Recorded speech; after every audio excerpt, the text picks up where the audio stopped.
28వ తేదీ ప్రజల నుంచి 1 కోటి సంతకాలు సేకరించి గవర్నర్ గారికి సమర్పించడం జరిగింది. అయితే ఇంత జరుగుతున్నా ప్రజల్లో పెద్ద ఎత్తున నిరసన జ్వాలలు పెళ్ళుబుకుతున్నా చంద్రబాబు నాయుడు మాత్రం తాను పట్టిన కుందేలుకు 3 కాళ్ళు అన్నట్టుగా మొండిగా మూర్ఖంగా ఈరోజు ఏదైతే నియంత వైఖరిని అవలంబిస్తూ మెడికల్ కళాశాల ప్రైవేటీకరణ జరిగి తీరాల్సిందే అన్నట్టుగా వ్యవహరించడం అనేటువంటిది ఇది ప్రజలందరూ కూడా ఈరోజు తప్పుపట్టేటువంటి పరిస్థితి. చంద్రబాబు నాయుడు ప్రజలు ఒక పక్క అయ్యా ప్రైవేటీకరణ వద్దు, ప్రైవేటీకరణ చేయవద్దు, ప్రభుత్వమే మెడికల్ కళాశాలను నిర్వహించాలి అని చెబుతున్నా స్వచ్ఛందంగా అన్ని పార్టీలకు సంబంధించినటువంటి వ్యక్తులు, అన్ని పార్టీలకు సంబంధించినటువంటి సానుభూతి పరులైనటువంటి కుటుంబాలకు కూడా మెడికల్ కళాశాల ప్రైవేటీకరణను వ్యతిరేకిస్తూ ఈరోజు ఒక పక్క కనిపిస్తున్నా మాట్లాడే వాళ్ళ మీద, మాట్లాడేటువంటి ప్రజల మీద కక్ష పెంచుకున్నట్టుగా చంద్రబాబు నాయుడు వ్యవహరిస్తున్నాడు తప్ప దీనిలో వాస్తవం ఏమిటి అనేటువంటిది పునరాలోచన చేయాలన్నటువంటి కనీస పరిజ్ఞానం కూడా ఈరోజు ఆ విధంగా ఆలోచన చేసేటువంటి దిశగా కూడా చంద్రబాబు నాయుడు లేకపోవడం అనేటువంటిది ఇది నిజంగా దురదృష్టకరం, దుర్మార్గం అనేటువంటి విషయం.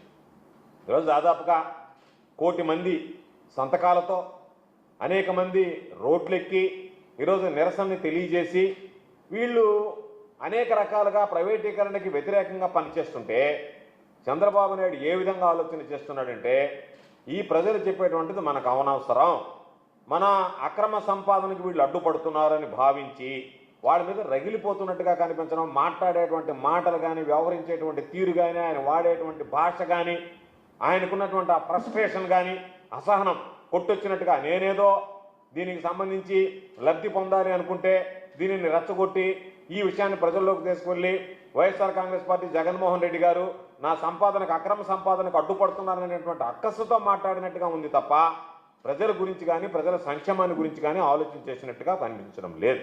దానితో పాటు ఈరోజు కొత్తగా మాట్లాడుతున్నాడు రోజుకు ఒకటి. ఎందుకంటే బేరసారాలు సాగించేటప్పుడు వాళ్ళు ఏదో కొన్ని ఇన్సెంటివ్స్ అడుగుతున్నట్టుకుంటారు. ప్రైవేట్ మెడికల్ కళాశాలలు తీసుకోవాలనేటువంటి ఔత్సాహికులు ఎవరైతే ఉన్నారో వాళ్ళు ఈయనతో బేరసారాలు సాగించేటప్పుడు వాళ్ళు ఏదో కొన్ని కండిషన్లు పెడుతున్నట్టుకున్నారు. అయ్యా మీరు అడిగినంత మేము సమర్పించాలంటే మాకు ఈ అవసరాలు ఉన్నాయని మాట్లాడుతున్నారేమో తెలియదు, కానీ దానికి సంబంధించినటువంటి దాంట్లో రోజుకు ఒక కొత్త విషయం తీసుకొస్తున్నాడు. 2 సంవత్సరాలు వాటికి సంబంధించినటువంటి జీతభత్యాలన్నీ కూడా ప్రభుత్వమే చెల్లిస్తుంది అని చెప్పి మాట్లాడడం జరిగింది.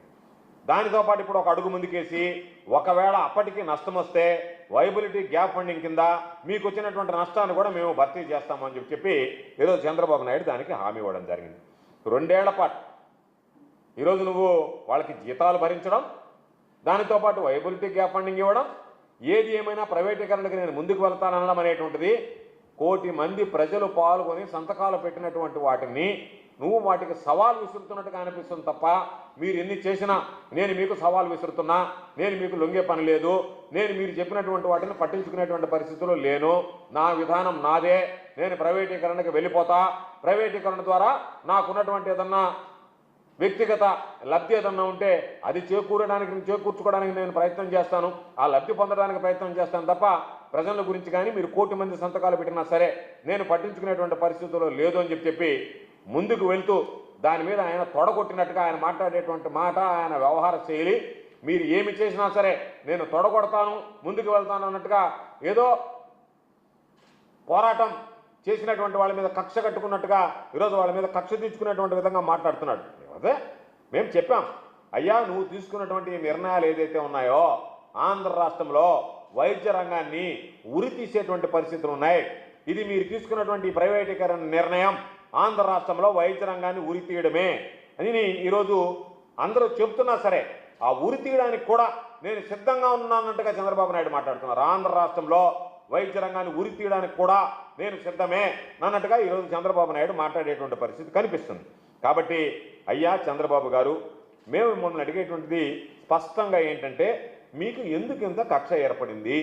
జగన్మోహన్ రెడ్డి గారు తీసుకున్నటువంటి వాటికి, జగన్మోహన్ రెడ్డి గారు తీసుకొచ్చినటువంటి ఆ కాలేజీలకి మంచి పేరు వస్తుందని మీరేమన్నా దీనిని ప్రైవేటీకరణతో జగన్మోహన్ రెడ్డి గారికి ఆ మంచి పేరు రాకూడదు, ఆ జగన్మోహన్ రెడ్డి గారికి వచ్చేటువంటి మంచి పేరును మనం తుడిచిపెట్టేయాలి, కాబట్టి దానికోసం ఇన్ని పాపాలు చేయాల్సినటువంటి అవసరం మీకుందా చంద్రబాబు గారు సమాధానం చెప్పాల్సినటువంటి అవసరం ఉంది. ఒకటి. రెండు, నీకు ఎంత ఆయోచితమైనటువంటి లబ్ధి చేకూరితే ఈరోజు నువ్వు ఎవరు ఎన్ని చెప్పినా సరే నేను వెళతాను, దీనికి సంబంధించి ప్రైవేటీకరణలో వెనకడుగు వేసేటువంటి పరిస్థితి లేదు అని చెప్పి దాన్ని ఏదో ఛాలెంజ్ లాగా స్వీకరించి ముందుకు వెళ్ళాలనేటువంటి ఆలోచన మీకు ఎందుకు కలుగుతుంది? నేను అడిగేది, చంద్రబాబు సమాధానం చెప్పాల్సింది, మీరు సుదీర్ఘకాలంగా ముఖ్యమంత్రిగా పనిచేశారు, అనేక సందర్భాల్లో అనేక వేదికల్లో చెప్పుకుంటున్నారు, నాకున్నంత అనుభవం, నేను చేసినటువంటి పనులు, నాకున్నటువంటి ఆ విజన్, నేను విజనరీ అని చెప్పుకునేటువంటి వాళ్ళు, మీ ప్రభుత్వంలో మీరు ఏదన్నా ముఖ్యమంత్రిగా ఉన్నప్పుడు, మీ ప్రభుత్వం అధికారంలో ఉన్నప్పుడు ఏ రోజైనా ఆంధ్ర రాష్ట్రానికి ఒక మెడికల్ కళాశాల తీసుకురావాలన్నటువంటి ఆలోచన ఎప్పుడైనా చేశారా? జరిగిందా? లేదు కదా.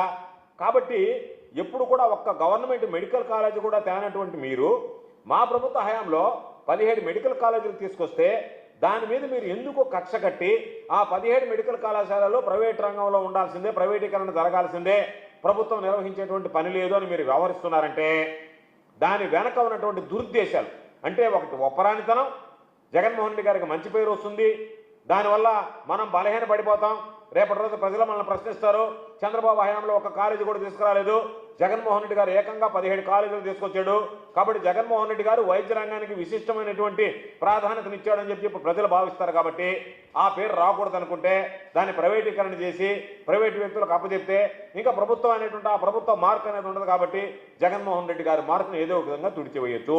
దానితో పాటు మీరు అనుకున్నటువంటి విధంగా మీరు అనుకున్నటువంటి ఆయోచిత లబ్ధి ఏదైతే మీరు దాని ద్వారా పొందాలని ప్రయత్నం చేస్తున్నారో దాన్ని ప్రయత్నం చేయొచ్చు. లేదు మేము అడుగుతున్నాం, 2 ఏళ్ళు అంటే దాదాపుగా ఒక కాలేజీకి సంబంధించి లెక్క వేసుకుంటే 120 నుంచి 140 కోట్ల రూపాయల జీతాలు చెల్లిస్తారు. 10 కాలేజీలకు సంబంధించి దాదాపుగా దానికి లెక్క వేసుకుంటే 2 సంవత్సరాలకు కలిపి 1400 కోట్ల రూపాయలు చెల్లిస్తారు. 1400 కోట్ల రూపాయలు మీరు చెల్లించి మరలా వాళ్ళకి వైబిలిటీ గ్యాప్ ఫండింగ్ ఇచ్చి ఇవన్నీ చేసే బదులు ఆ 1400 కోట్లతో ఈరోజు ఉన్నటువంటి కాలేజీలను పూర్తి చేయొచ్చు కదా అనేటువంటి కనీస ఆలోచన మీరు చేయడం లేదు. అంటే ఈరోజు ఇప్పుడు మీరు ఏదైతే డబ్బు చెప్తున్నారో ఇవన్నీ పెడితే కాలేజీలు బ్రహ్మాండంగా వస్తాయి. ఇన్ని కోట్లు ఖర్చు పెట్టాల్సినటువంటి వాళ్ళకి ప్రైవేట్ వాళ్ళకి ఇచ్చి ప్రైవేట్కి దారాదత్తం చేయాల్సినటువంటి అవసరం లేదు. అయినా సరే నేను మొండిగా వ్యవహరిస్తా, మీరు ఎవరు ఎన్ని మాట్లాడుకున్నా సరే ప్రైవేటీకరణ చేస్తా, నా ఇష్ట ప్రకారం వాళ్ళకి నిజనాలు ప్రకటిస్తానని చెప్పి ఈరోజు మీరు మాట్లాడడం సరైనటువంటి పద్ధతి కాదు. కాబట్టి ఏదైతే ఈ డబ్బు, ప్రజల డబ్బు, ఒక పక్క కాలేజీలని అప్పనంగా వాళ్ళకి దోచిపెట్టడం, దానితో పాటు వాళ్ళ కాలేజీలు నిర్వహించుకోవడానికి నడుపుకోవడానికి కూడా ఈరోజు ప్రజల సొమ్ము ఇవ్వడం అనేటువంటిది ఈరోజు సరైనటువంటి పద్ధతి కాదు. కాబట్టి మేము ఈరోజు మిమ్మల్ని స్పష్టంగా అడిగేది, ఇంత ఆయోచితమైనటువంటి లబ్ధి వాళ్ళని చేకూర్చాలని మీరు తహతహలాడుతున్నారంటే మీకు వాళ్ళకి మధ్య కుదిరినటువంటి డీల్ ఏంటి, ఆ డీల్ ద్వారా మీకు వచ్చేటువంటి ప్రయోజనం ఎంత అనేటువంటిది ఈరోజు మేము చర్చించడం కాదు, మేము మాట్లాడడం కాదు, ప్రజలందరూ కూడా ఈరోజు మాట్లాడేటువంటి పరిస్థితి ఉంది. మా హయాంలో 7 కాలేజీలు పూర్తి చేశాం, 6 చోట్ల తరగతులు ప్రారంభించాం, దాదాపుగా 850 సీట్లు వచ్చాయి. ఈరోజు పేద పిల్లలకు దాని ద్వారా మేలు జరిగింది. దానితో పాటు ఈరోజు పీజీ సీట్లు కూడా మంజూరవుతున్నాయి. కాబట్టి అటువంటి పరిస్థితుల్లో ప్రజలకు సంబంధించి జగన్మోహన్ రెడ్డి గారు తీసుకొచ్చినటువంటి మెడికల్ కాలేజీల ప్రయోజనాలు కూడా ప్రతి ఒక్కరికి కనిపిస్తున్నాయి. ఈరోజు వైద్యం, విద్య అనేటువంటి అందుబాటులోకి రావడం జరిగింది. తక్కువ ఖర్చుతో వైద్యం అందుతుంది, తక్కువ ఖర్చుతో ఈరోజు మెడికల్ విద్యను అభ్యసించడానికి పేద విద్యార్థులకు అవకాశం వచ్చింది.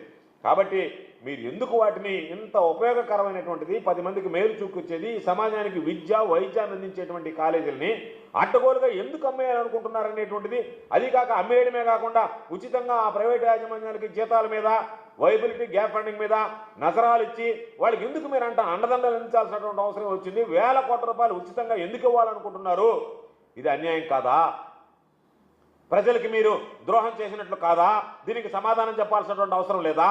మొన్నేమో పార్లమెంటరీ స్థాయి సంఘం చెప్పిందన్నారు, ఈరోజేమో కేంద్రం చెప్పిందని ఒకరోజు మాట చెప్తున్నారు. అంటే మీరు మనసులో ఉన్నటువంటి వాటిని ఎవరెవరో చెప్పారన్నట్టుగా వాళ్ళందరికీ దాన్ని ఆపాదిస్తా, అవన్నీ లేనిపోయినటువంటి అన్నింటిని మీరు జోడించుకుంటా, మీరు ఊహించుకుంటా, ఆ ఊహించుకున్నటువంటి వాటిలన్నీ వాళ్ళు చెప్పారు వీళ్ళు చెప్పారని చెప్పి ఈ సమాజంలో ఉండేటువంటి వాళ్ళని తప్పుదావ పట్టించి ఒక దుష్ప్రచారం చేయడానికి కొంతమంది మీడియాని మీరు పోగు చేసుకొని ఈరోజు చేసేటువంటి ప్రయత్నాలు ఏదైతే ఉన్నాయో మీరు ఒక్కసారి ఆత్మ పరిశీలన చేసుకోండి. ప్రజలు ఈ విషయంలో మిమ్మల్ని తీవ్రంగా వ్యతిరేకిస్తున్నారు, తప్పుపడుతున్నారు. మీ దీని వెనక ఉన్నటువంటి లబ్ధి ఏంటి, మీ స్వార్థ ప్రయోజనాలు ఏంటి?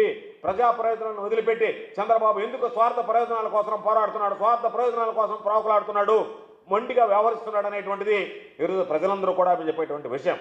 అందుకనే మేము చంద్రబాబు నాయుడుని సూటిగా ఒక మాట అడుగుతున్నాం. చంద్రబాబు నాయుడు రకరకాల మాటలని చెప్తున్నాడు. ఎక్కడైనా ప్రభుత్వ రంగంలో పెట్టినటువంటి మెడికల్ కళాశాలలని, ప్రారంభించినటువంటి మెడికల్ కళాశాలలని దేశంలో ఎక్కడైనా ప్రైవేటీకరణ జరిగిందా? ప్రైవేటు సంస్థలకు అప్పగించారా? అప్పగిస్తే చెప్పండి, చెప్పమనండి చంద్రబాబు నాయుడు గారిని. ఇదిగో ఈ పలాని కాలేజీ ప్రభుత్వ రంగ సంస్థలో ఈరోజు ప్రభుత్వం నడుపుతూ దాన్ని ప్రైవేటీకరణ చేశామని చెప్పని. ఎక్కడా లేనటువంటి సాంప్రదాయం, ఎన్నడూ జరగనటువంటి సాంప్రదాయం. ప్రభుత్వ రంగంలో కాలేజీని ఎక్కడైనా ప్రైవేటు వ్యక్తుల నిర్వహణకి ఇచ్చారా? అదన్నా చూపండి. మీరు ఏదైనా ఉంటే చెప్పండి, ఇదిగో ఇది జరిగిందని చెప్పి చూపించండి. కాబట్టి వైద్య రంగంలో మన రాష్ట్రం కన్నా ముందు వరుసలో ఉన్నటువంటి అనేక రాష్ట్రాల్లో కూడా ఇది ప్రభుత్వ కాలేజీలు ఏదైతే ఉందో వాటిని ఎక్కడన్నా ప్రైవేట్కి ఇచ్చారా? ప్రైవేటీకరణ అనేటువంటిది జరిగిందా? ప్రైవేటీకరణ ఎక్కడన్నా చేశారా? దీనికి సమాధానం చెప్పడంలే. ఎంతసేపటికి నేను అనుకున్నటువంటి ధోరణే. దేశంలో ఎక్కడా లేనప్పుడు, ఎవరు దాన్ని చేపట్టినప్పుడు, దానివల్ల ఉపయోగాలు లేవు అని చెప్పి నిర్ధారించుకొని ఆ దిశగా అడుగులు వేయినప్పుడు మీరు ఎందుకని ఆ విధంగా పనిచేయాలనుకుంటున్నారు? ఇక్కడ మీరు ఎందుకు ఆంధ్ర రాష్ట్రంలో ఆ పని చేయాలనుకుంటున్నారు? దాని అర్థం మీకు వచ్చేటువంటి కమిషన్లు మీకు సంబంధించినటువంటి వాళ్ళకి దోచిపెట్టాలనేటువంటి దుర్మార్గమైనటువంటి ఆలోచన, కుట్ర మీలో ఉందా లేదా? కాబట్టి ఇవన్నీ మేము మాట్లాడడం కాదు, అనేక ప్రతిపక్ష పార్టీలు, మీకున్నటువంటి కూటమితో ఉన్నటువంటి పార్టీలు మాట్లాడుతున్నాయి, మీతో దత్తకట్టినటువంటి పార్టీలు మాట్లాడుతున్నాయి. మీతో దత్తకట్టినటువంటి మీ పార్టీలకు సంబంధించినటువంటి సానుభూతి పనులు ఈరోజు కోటి సంతకాల సేకరణలో పాల్గొన్నారు. ఈరోజు ఎక్కడో ఆ వాజ్పేయి గారి విగ్రహావిష్కరణ సభలో మాట్లాడావు. ఏం మాట్లాడావు? ఈరోజంతా నేను చాలా హుందాగా రాజకీయాలు చేసినటువంటి వాడిని, అంత హుందాగా రాజకీయాలు చేశాను, వాజ్పేయితో రాజకీయాలు చేశాను, అటువంటిది ఈరోజు చిల్లర రాజకీయాలు చూసి మాట్లాడుతున్నాను అని చెప్పుకున్నావు. బాగానే ఉంది. ఈ రోజు నువ్వు చిల్లర రాజకీయాలు అన్నావు. దానికి సంబంధించి వాజ్పేయి గారితో నువ్వు రాజకీయాలు చేసావు. వాజ్పేయి గారితో నువ్వు ఎలాంటి రాజకీయాలు చేసావు ఒక్కసారి గుర్తు తెచ్చుకో. లేదంటే నేను గుర్తు చేస్తాను, ఒకసారి నెమరు వేసుకో జ్ఞాపకాలు. 2004కు ముందు వాజ్పేయి గారిని ఆయన ఇంకా 6 నెలల సమయం ఉందంటే, లేదు ముందస్తు ఎన్నికలకు రావాల్సిందని చెప్పి పట్టుబట్టి 6 నెలల ముందు ఎన్నికలకు తీసుకొచ్చి ఆ ఎన్నికల్లో నువ్వు అధికారం కోల్పోవడమే కాకుండా కేంద్రంలో వాజ్పేయి అధికారం కూడా, వాజ్పేయి గారి ప్రభుత్వం ఆ రోజుకు అధికారం కోల్పోవడానికి కారకుడు నువ్వు కాదా? నీ స్వార్థం కదా? 2004 తర్వాత ఎన్నికల్లో ఓటమి పాలైన తర్వాత ఆ రోజు వాజ్పేయి గారు ప్రభుత్వాన్ని వదిలిపెట్టి 2009లో ఇతరులతో దత్తకట్టినటువంటి వాడు నువ్వు కాదా? ఇవి చిల్లర రాజకీయాలు కాదా? ఏ ఎండగా గొడుగు పట్టేటువంటి నువ్వు ఈరోజు చిల్లర రాజకీయాల గురించి మాట్లాడుతున్నావు, వాజ్పేయి గారితో గురించి మాట్లాడుతున్నావు. దీన్ని చిల్లర రాజకీయాలు అంటారా? నీకు ఇష్టం వచ్చినప్పుడు వాళ్ళతో స్నేహితం చేయడం, తర్వాత వాళ్ళని విమర్శించడం, వాళ్ళకి దూరం జరగడం, మళ్ళీ నీ అవసరాలు ఉంటే వాళ్ళ దగ్గరికి వెళ్ళడం. మరలా నువ్వేం చేసావు? 2009లో దూరం జరిగావు. నువ్వు అధికారంలో ఉన్నప్పుడు ఏం మాట్లాడావు? మోడీ అనేటువంటి వాడు ఆంధ్రాకు వస్తే అరెస్ట్ చేస్తానన్నావు. 2014లో మోడీ దగ్గరికి వెళ్ళారు. మోడీ దగ్గరికి వెళ్ళి మరలా మోడీతో జతకట్టారు. జతకట్టి ఎన్నికల అధికారంలోకి వచ్చావు. అధికారంలోకి వచ్చిన తర్వాత కొద్ది రోజుల తర్వాత ఆంధ్ర రాష్ట్ర అసెంబ్లీలో నువ్వు మోడీని గురించి ఏం మాట్లాడావు? ఢిల్లీలో జంతర్ మంతర్ దగ్గర ధర్నా చేస్తూ ఆయన వ్యక్తిగత విషయాల గురించి ఏ విధంగా నువ్వు విమర్శించావు? 2014 తర్వాత జరిగినటువంటి సంఘటన 2014లో అంటకాగినటువంటి నువ్వు ఆ తర్వాత ఏ విధంగా విమర్శించి మరలా 2019లో దూరం పెట్టి 2024లో ఈరోజు మోడీ గారిని కలిసి నువ్వు మారలే. నువ్వు చంద్రబాబు నాయుడే కదా, మోడీ గారు నరేంద్ర మోడీ గారే కదా. ఆ రోజు ఆయన నువ్వు నీ నోటితోనే కదా తిట్టావు, నీ నోటితోనే కదా దూషించావు, నీ నోటితోనే కదా తోలరాడావు, నీ నోటితోనే కదా విమర్శించావు. ఆ నోటితో విమర్శించినటువంటి వాడివి ఈరోజు మరలా పొగుడుతున్నావంటే నీ 2 నాలుకల ధోరణి, 2 కళ సిద్ధాంతం, నీకన్నా చిల్లర రాజకీయాలు చేసేటువంటి వాడు ఈ భారతదేశంలో ఎవడన్నా ఉన్నాడా? జగన్మోహన్ రెడ్డి గారి గురించి నువ్వు మాట్లాడతావా? జగన్మోహన్ రెడ్డి గారి రాజకీయాన్ని గురించి మాట్లాడేటువంటి హక్కు నీకుందా? జగన్మోహన్ రెడ్డి గారు ఏ రోజైనా సరే ఎవరికైనా నీలాగా అవకాశవాద రాజకీయాల కోసం ఏ ఎండకా గొడవపడుతూ వాళ్ళతో పొత్తు కుదుర్చుకుని రాజకీయాలు చేయలేదే. ఒంటరిగా రాజకీయాలు చేశాడు. 3 సార్లు ఆంధ్ర రాష్ట్రంలో పోటీ చేస్తే ఒంటరిగా పోటీ చేశాడు. ఒకసారి అధికారం కోల్పోయాం, రెండోసారి అధికారంలోకి వచ్చాం, మూడోసారి అధికారం కోల్పోయాం. అధికారం వచ్చినా అధికారం రాకపోయినా నీలాగా చిల్లర రాజకీయాలు, చిల్లర కోసం పొరపాట్లు చేసినటువంటి చిల్లర కోసం ప్రజలకు సంబంధించినటువంటి ఆస్తులు తాకట్టు పెట్టినటువంటి పరిస్థితి ఏ రోజు కూడా జగన్మోహన్ రెడ్డి గారు లేదు. అది గుర్తు తెచ్చుకుంటే మంచిది. కాబట్టి నువ్వేదో మాట్లాడాలని చెప్పి నేనేదో చాలా పెద్ద రాజకీయాలు చేశాను, ముందాక రాజకీయాలు చేశాను, వీటిని వాజ్పేయి గారితో మోడీ గారితో ఈరోజు నువ్వు మాట్లాడేటువంటి వ్యక్తుల గురించి వాళ్ళు చాలా ప్రతిభావంతులు అని చెప్పేటువంటి వ్యక్తులతో నువ్వు చేసినటువంటి రాజకీయాలను చిల్లర రాజకీయాలు అంటారా? లేదంటే జగన్మోహన్ రెడ్డి గారు చేసినటువంటి రాజకీయాలను చిల్లర రాజకీయాలు అంటారా? కాబట్టి జగన్మోహన్ రెడ్డి గారు ఏ రోజు చేసినా హుందాగా, ధైర్యంగా, ధీమాగా ప్రజల దగ్గరికి వెళ్ళాడు, ప్రజలతో మమేకమయ్యాడు. అధికారం వచ్చినా రాకపోయినా ఒకటే స్టాండర్డ్ మెయింటైన్ చేశాడు తప్ప నీలాగా ఏ ఎండకి ఆ గొడుగు, ఏ పూటకి వాళ్ళ దగ్గరికి వెళ్ళి ఒక కథలు చెప్పుకుంటా బ్రతికేటువంటి పరిస్థితిలో జగన్మోహన్ రెడ్డి గారు ఏ రోజు లేడు. కాబట్టి చిల్లర రాజకీయాలు అనేటువంటివి నీకన్నా ఈ దేశంలో రాజకీయాలను భ్రష్టు పట్టించినటువంటి వాడు, చిల్లర రాజకీయాలకి బ్రాండ్ అంబాసిడర్ ఎవరైనా ఉన్నారంటే అది చంద్రబాబు అనేటువంటిది గుర్తుంచుకుంటే మంచిది. కాబట్టి ఇప్పటికైనా మేము చెప్పేది, రాష్ట్రంలో ఉన్నటువంటి అన్ని నియోజకవర్గాల్లో 1 కోటి మంది ప్రజలు, 1 కోటికి పైచిలుకు ప్రజలు, మేము 1 కోటి అంటే 1 కోటికి పైచిలుకు ప్రజలు ఈరోజు వాళ్ళు ప్రభుత్వం తీసుకున్నటువంటి ఈ ప్రైవేటీకరణ పట్ల వాళ్ళ నిరసనని, వ్యతిరేకతని సంతకాల రూపంలో తెలియజేస్తే, జగన్మోహన్ రెడ్డి గారి నాయకత్వంలో జగన్మోహన్ రెడ్డి గారు పిలుపునిచ్చిన తర్వాత చరిత్రలో ఎన్నడూ జరగనటువంటి విధంగా ఈరోజు మెడికల్ కళాశాల ప్రైవేటీకరణ మీద ప్రజలు ఉద్యమిస్తే, ఆ స్థాయిలో ఉద్యమం జరిగితే మీరు ఇంకా దోచిపెట్టేటువంటి కార్యక్రమాన్ని కొనసాగించాలంటున్నారు. ఎవరైతే పాపం నిరసన తెలియజేశారో వాళ్ళ మీద మీరు కక్ష సాధింపులాగా మాట్లాడుతున్నారు, పగ తీర్చుకున్నట్టుగా మాట్లాడుతున్నారు. దానిని ఎక్కడ నేను వెనక్కి తగ్గేటువంటి ప్రసక్తే లేదు. నేను దోచిపెట్టడానికి సిద్ధపడిపోయాను. కాబట్టి ఎట్టి పరిస్థితుల్లో కూడా నేను దోచిపెడతానంటే గుర్తుంచుకో. ఎట్టి పరిస్థితుల్లో కూడా ప్రజలు మిమ్మల్ని విడిచిపెట్టరనేటువంటి విషయాన్ని గుర్తుంచుకో. నీ ఆలోచన విధానం ఎట్టి పరిస్థితుల్లోనైనా నేను దోచిపెట్టాల్సిందే అనేటువంటి నీ ఆలోచన కనుక కొనసాగితే ఎట్టి పరిస్థితుల్లో కూడా రాష్ట్ర ప్రజలు నిన్ను విడిచిపెట్టరు. ఖచ్చితంగా నీకు తగిన శాస్తి జరుగుతుందనేటువంటి విషయాన్ని గుర్తుంచుకుంటే మంచిది. కాబట్టి ప్రైవేట్ మెడికల్ కళాశాలకు సంబంధించి కానీ, ప్రైవేట్ ఆసుపత్రులకు సంబంధించినటువంటి పేదలకు అందేటువంటి ఉచితంగా అందేటువంటి వైద్యం కానీ, వాటి తరఫున నువ్వు ఈరోజు రకరకాలుగా మాట్లాడుతూ ప్రైవేటు కళాశాలల తరఫున నువ్వే బ్యాటింగ్ చేయడానికి సిద్ధపడి వాళ్ళకి సంబంధించి ఏమేమి వనరులు ఉంటాయి, ఏ విధంగా బాగుపడుతుందని ప్రైవేటు కళాశాల యజమానులు చెప్పడంలే, మీరే వాళ్ళ తరఫున వకాలత పుచ్చుకొని ఇదిగో ప్రైవేటైజ్ చేస్తే ఇంత బ్రహ్మాండంగా ఉంటుంది అని చెప్పి మీ అంతటా మీరు మాట్లాడటం, మీ అంతటా మీరు ఏదైనా చేయడం, ఇవన్నీ కూడా సిగ్గు చేయటనేటువంటి విషయం. నేను ఒకటే విషయం అడుగుతున్నా, ఏ ప్రైవేటు వాడైనా సరే ఆదాయం లేకుండా, ఏ ప్రైవేటు వాడైనా సరే ఆదాయం లేకుండా ఈ వైద్య కళాశాలను నడుపుతాడా? చెప్పనండి, చంద్రబాబు చెప్పనండి. నువ్వేం చేస్తున్నావు? అదే ప్రభుత్వ రంగ సంస్థలో ఉంటే నష్టాన్ని గురించి ఆలోచన చేయి. ఏదైనా ప్రజలకు సేవ చేయాలనేటువంటి ఆలోచనతో ఆ వైద్య సంస్థలు ముందుకు వెళ్ళేటువంటి, ఆ వైద్య కళాశాలను నడిపేటువంటి పరిస్థితి ఏర్పడుతుంది. దానికి అనుబంధంగా ఉన్నటువంటి వైద్య కళాశాలల ద్వారా వైద్యం అందించేటువంటి పరిస్థితి ఉంటుంది.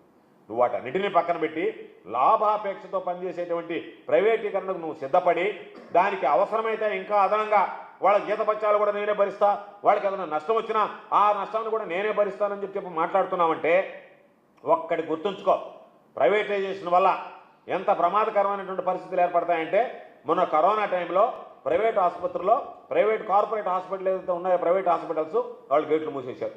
మేము పరిమిత సంఖ్యలో సేవలు అందిస్తామన్నారు, వాళ్ళు ముందుకు రాలేదు.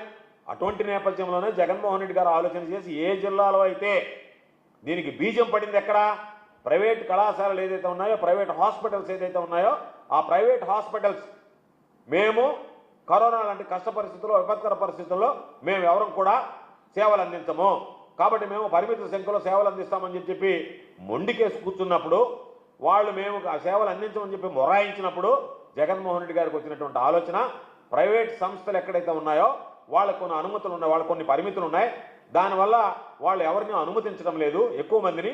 కాబట్టి మనం ప్రభుత్వ రంగ సంస్థలో, ప్రభుత్వ ఆధీనంలో నడిపితే అందరికీ మెరుగైనటువంటి ఇటువంటి విపత్కర పరిస్థితులు ఏదైనా ఏర్పడినా సరే మెరుగైనటువంటి సేవలు అందించవచ్చు అనేటువంటి ఆలోచనతో చేస్తే, వాటన్నిటినీ పక్కన పెట్టి ఈరోజు రకరకాలైనటువంటి బోటకపు మాటలు మాట్లాడటం, ప్రజల్ని మభ్యపెట్టడానికి ఏదో ఒక విధంగా ఎందుకు పనికిరానటువంటి ఈ బోటకపు మాటలతో నువ్వు కాలయాపన చేయడం సరైనటువంటి పద్ధతి కాదు. కాబట్టి మీరు అధికారంలోకి వచ్చిన తర్వాత అన్ని వ్యవస్థల్ని సర్వం భ్రష్టు పట్టించారు.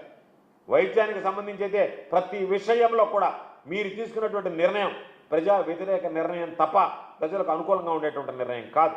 జగన్మోహన్ రెడ్డి గారు, మహానేత రాజశేఖర రెడ్డి గారి హయాంలో ప్రారంభమైనటువంటి ఆరోగ్యశ్రీ ఈరోజు పూర్తిగా ఆరోగ్యశ్రీ సేవలు నిలిపేసేటువంటి పరిస్థితికి వచ్చింది.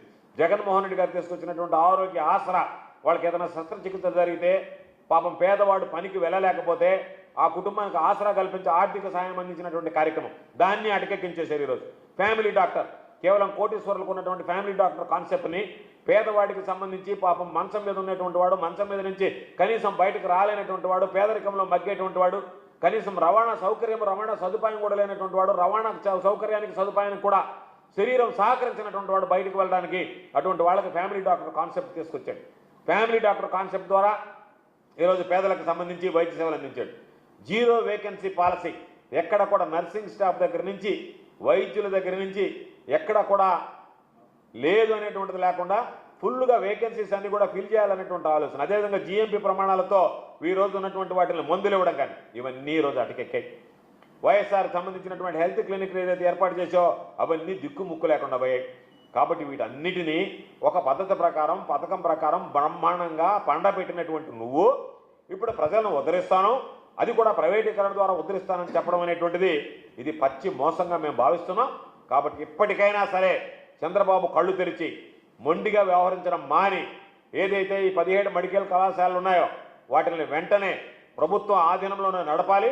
వాటికి సంబంధించి నువ్వేదైతే ప్రైవేటుకి సంబంధించినటువంటి వ్యక్తులకు నేను వైబిలిటీ గ్యాప్ ఫండింగ్ ఇస్తాను 1400 కోట్ల మేర ఖర్చు పెట్టడానికి సిద్ధంగా ఉన్నానన్నావో వాటిని వెచ్చించి ప్రభుత్వమే వాటిని స్వాధీనం చేసుకుని ప్రభుత్వ ఆధీనంలోనే వాటిని నడిపేటువంటి విధంగా చర్యలు తీసుకోవాలని చెప్పి వైఎస్ఆర్ కాంగ్రెస్ పార్టీ పక్షాన్ని డిమాండ్ చేస్తూ చంద్రబాబు తీసుకునేటువంటి నిర్ణయం రాష్ట్ర చరిత్రలో చంద్రబాబు నాయుడు చరిత్రహీనుడిగా ఈరోజు మిగిలిపోయేటువంటి పరిస్థితి ఉంది. కాబట్టి దాన్ని అర్థం చేసుకుని మీరేదో భేషజాలకు పోవడమో లేదా లాభాపేక్ష ఆశించి దీని విషయంలో నేను ముందుకు పోతాననేటువంటి దాన్ని మీరు దయచేసి విరమించుకొని ప్రజల దృష్ట్యా సమాజం దృష్ట్యా ప్రజల్లో ఉన్నటువంటి పేద విద్యార్థులు వైద్య విద్యను అభ్యసించాలనేటువంటి వాళ్ళ అభిలాష, అదేవిధంగా పేదలకు విద్యను అందించాలని జగన్మోహన్ రెడ్డి గారు ఆలోచన చేసుకొచ్చినటువంటి ప్రైవేటు కళాశాలలో వెనకున్నటువంటి సేవా దృక్పథం వీటిని దృష్టిలో పెట్టుకుని మనసులో పెట్టుకొని ఇప్పటికైనా మీరు పునరాలోచించి దాని మీద మీరు తీసుకున్నటువంటి నిర్ణయాన్ని ఇప్పటికైనా విరమించుకునేటువంటి విధంగా చర్యలు చేపట్టాలని వైఎస్ఆర్ కాంగ్రెస్ పార్టీ పక్షాన్ని మేము డిమాండ్ చేస్తున్నాం.